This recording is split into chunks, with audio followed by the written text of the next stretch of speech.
કોઈપણ ઉત્સવ થતો હોય, કોઈપણ મહાસંમેલન થતું હોય તો સૌથી મોટી જે પ્રોબ્લેમ છે એ છે પાર્કિંગની. કારણ કે તમને પાર્કિંગ તો ક્યાંય મળે જ નહીં ને, ગાડીઓ ઉલટી સુલટી પડેલી હોય અને પછી અવ્યવસ્થા સર્જાય. તો હવે આજે જ્યારે વિશ્વ ઉમિયા ધામનું ફાઉન્ડેશન દ્વારા જે યુવા બિઝનેસ મહાસંમેલન કરવામાં આવ્યું છે, તેમાં પાર્કિંગની બહુ મોટી જગ્યા અહીંયા આપવામાં આવી છે. કારણ કે જો અહીંયા ગૃહમંત્રી પણ આવવાના છે, મુખ્યમંત્રી પણ આવવાના છે અને ગુજરાતના કેબિનેટ મિનિસ્ટર્સ બી આવવાના છે. તો પાર્કિંગની વ્યવસ્થા એ બહુ જ ઇમ્પોર્ટન્ટ છે. ત્યારે જે સ્વયંસેવકો છે તે આપણા સાથે ઉપસ્થિત છે, જેઓ પાર્કિંગની સેવા કરી રહ્યા છે.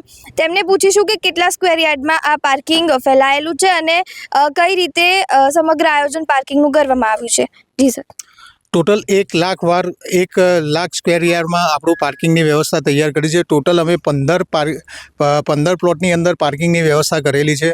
જ્યાં જે રીતનો દરેક જિલ્લા વાઇઝ બધાને રૂટ આપી દીધેલો છે, એ રૂટ વાઇઝ બધાને પોતપોતાના પાર્કિંગના એમના લોકેશન એમને મોકલી દીધેલા છે.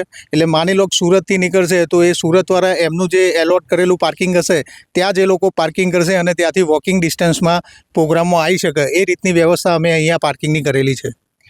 તમારામાં કેટલો ઉત્સાહ છે? કારણ કે પાર્કિંગની સેવા કરવી એ બહુ જ ડિફિકલ્ટ છે. રસ્તામાં ઊભું રહેવું, તડકામાં ઊભું રહેવું, કેવું લાગી રહ્યું છે? એકચ્યુઅલી અમારી જે વિશ્વ ઉમિયા ફાઉન્ડેશનની જે સંગઠનની ટીમ છે એમાં અમારી એક 108ની ટીમ બનાવેલી છે.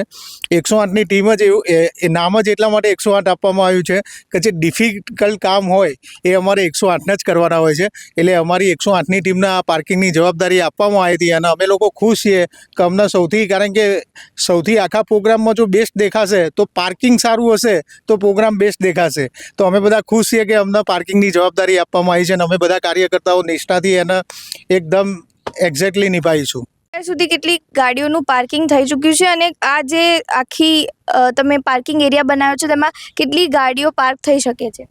અત્યાર સુધીમાં સવારથી 10 વાગ્યાથી સ્ટાર્ટ થયું છે. અત્યાર સુધીમાં 2000 જેવી ઉપર ગાડીઓ અત્યાર સુધીમાં આવી ગઈ છે. એ દરેક અલગ અલગ પ્લોટમાં પાર્કિંગ જે પોતપોતાનું લોકેશન છે એ રીતે પાર્કિંગ થઈ ચૂક્યું છે. હજી બીજી 6-7 હજાર ગાડીમાં એટલી જગ્યા અને એટલી અમારી તૈયારીઓ ચાલુ છે.